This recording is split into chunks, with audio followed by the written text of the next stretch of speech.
ang COVID-19 ay kumukuha ng pansin sa buong mundo. Ngunit ang iba pang mga lubos na nakakahawang sakit ay dapat ding pansinin. Halimbawa, ang sakit na tuberculosis or TB. Mayroon ito sa bawat bahagi ng mundo at walang bansa kung saan natanggal ang TB or tuberculosis.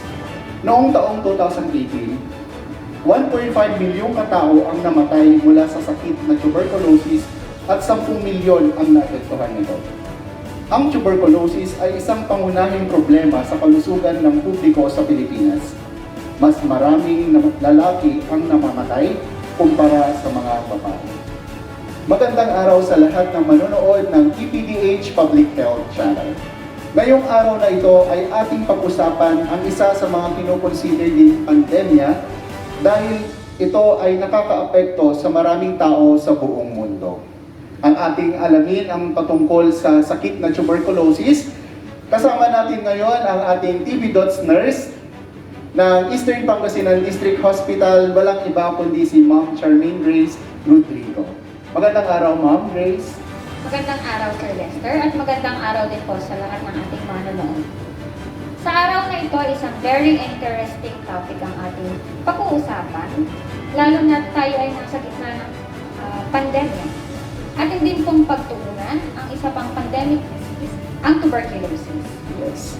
So, Ma'am Charmaine, ano pong ibig sabihin ng sakit na tuberculosis? Ang tuberculosis po ay isang uri ng nakakahawang sakit na idinudulot ng bakteryang Mycobacterium tuberculosis o TB bacilli. Ang usual na naapektuhan sa ating katawan ay ang ating lungs o ang baga na tinatawag na pulmonary tuberculosis. At may mga cases din naman po na may ibang part sa ating katawan na naapektuhan like intestine, sa spine, sa brain, or sa iba pa pong parte na tinatawag naman pong extrapulmonary tuberculosis. Bagamat ang TB po ay nakakahawa, ito naman po ay nagagamot at naaagapan. Sa kaalaman po ng ating komunidad, ma'am, or ang ating mga manonood ngayon, ano po yung mode of transmission ng sakit na tuberculosis? Ang TB po ay naihahawa sa hangin. Ito po ay airborne. So, kunyari po ang isang pasyente na may TB ay umubo, lumura, or lumamig, na ilalabas niya po sa hangin yung bakterya. At kung ang isang tao naman pong may mahinang resistensya ay nakalangkap ng hangin ngayon, maaari po siyang mahawaan. So talagang nakakahawa itong sakit na ito, ma'am. Yes. So, possible po ba na tulad ko po ay mahawaan din po ako ng sakit na ito? Yes, sir. Actually, kahit sino po ay pwedeng mahawan since ito po ay airborne. Ma'am, meron po yung kasabihan na sinasabi ng karamihan, lalong-lalo na dito sa ating lugar, no? Totoo po ba na ang TB or ang tuberculosis ay namamana? Yan naman po ay isang usual misconception sa tuberculosis. Ito po ay hindi namamana, although may mga sakit po tayo sa baga na talaga naman po namamana. Ang TB po, katulad po ng sinabi ko kanina, ay airborne. Hindi po ito namamana. So possible talaga na ma-acquire lang natin siya outside at kung may kasama tayong may sakit doon sa loob ng bahay natin. Yes. How about, ma'am, yung payat? Payat lamang po ba ang pwede makakuha ng sakit na ito? Hindi po ba siya pwede sa mga malalaki ang katawan, katulad ko? Hindi rin po, sir. Hindi lang po payat ang naapektuhan ng TB. Actually, meron po kaming mga pasyente na malalaki din po ang katawan na hindi mukhang may tuberculosis.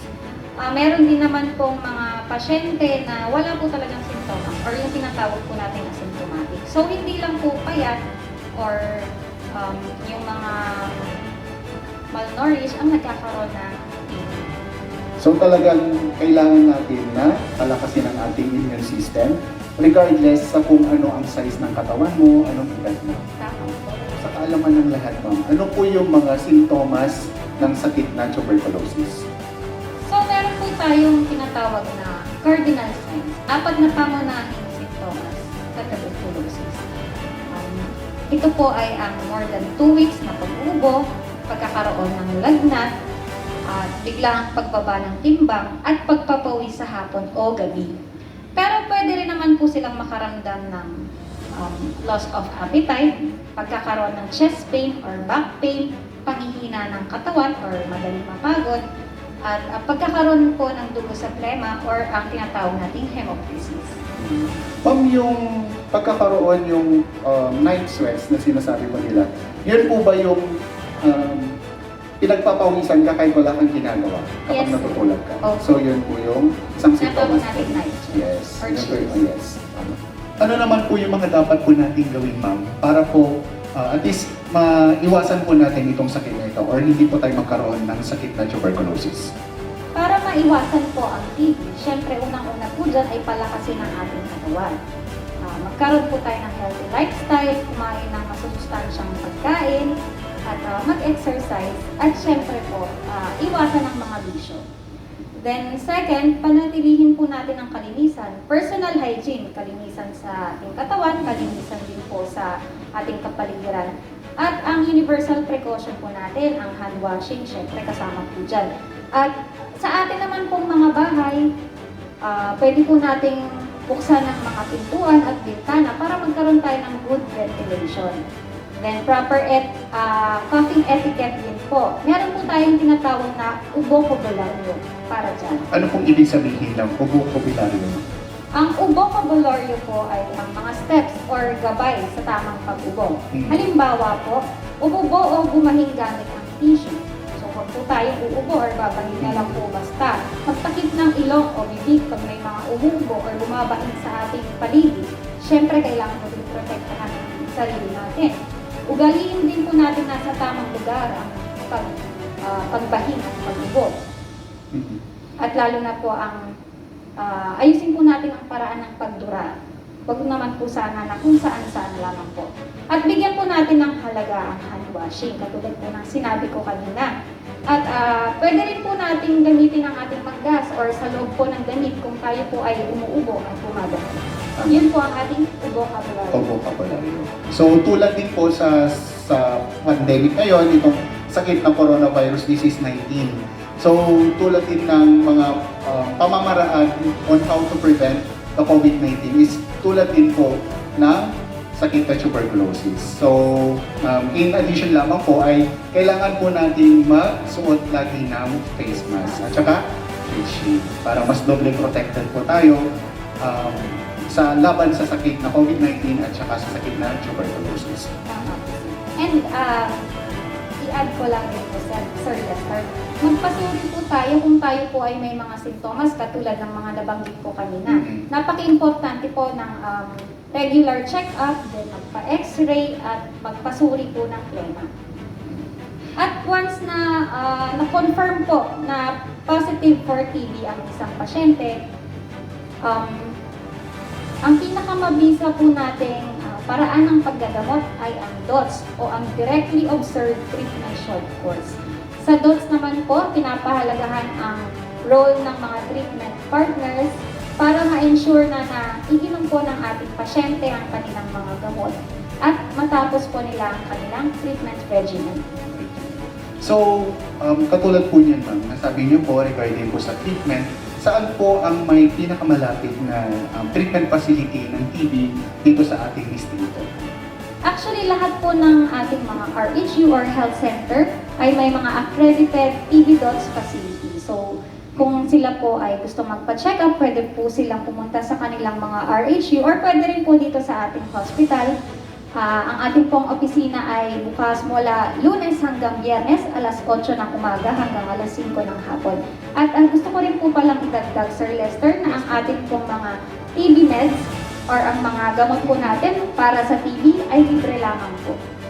So magandang balita po yan sa lahat po ng mga kababayan po natin dito sa 6th District na may mga karamdaman tulad po ng tuberculosis na huwag po kayong mahiya na lumapit po dito sa ating hospital upang humingi po ng mga gamot at ito po ay libre po para sa inyo lahat. So maraming salamat Ma'am Charmaine Grace Rodrigo, ang ating TB nurse dito sa Eastern Pangasinan District Hospital. Maraming salamat sa ibinigay mong impormasyon patungkol sa sakit na tuberculosis. Walang anuman, Sir Lester. At gusto ko lang din pong i-remind ang mga dapat tandaan tungkol sa TB. Ang TB po ay nakakahawa, ang TB ay nagagamot, ngunit ang TB ay hindi dapat ikinakahiya. At malaki ang maitutulong ng ating komunidad sa pagsugpo ng TB. Yes, tamang-tama po ang mga lahat ng nabanggit po ninyo. Huwag po natin ikahiya na meron po tayong sakit na TB. So, hanggang dito na lamang po muna yung pag-uusapan po natin regarding po sa tuberculosis. So, next week po ay matutugtungan po ang ating health talk patungkol po sa tuberculosis na kasama naman po natin ang isa sa mga NTP coordinator po natin, walang iba kundi si Ma'am Vivian Season, na pag-uusapan po natin patungkol sa TB diagnosis through the rapid test diagnostic laboratory or kilala sa tawag na Gen Expert, MTB Reef Test, and TB Diagnostic Committee. So abangan po natin yan. TB first, TB free, make TB a priority. Mula sa EPDH Public Health Channel, together we are working towards a healthier community. Pangasinan, #1.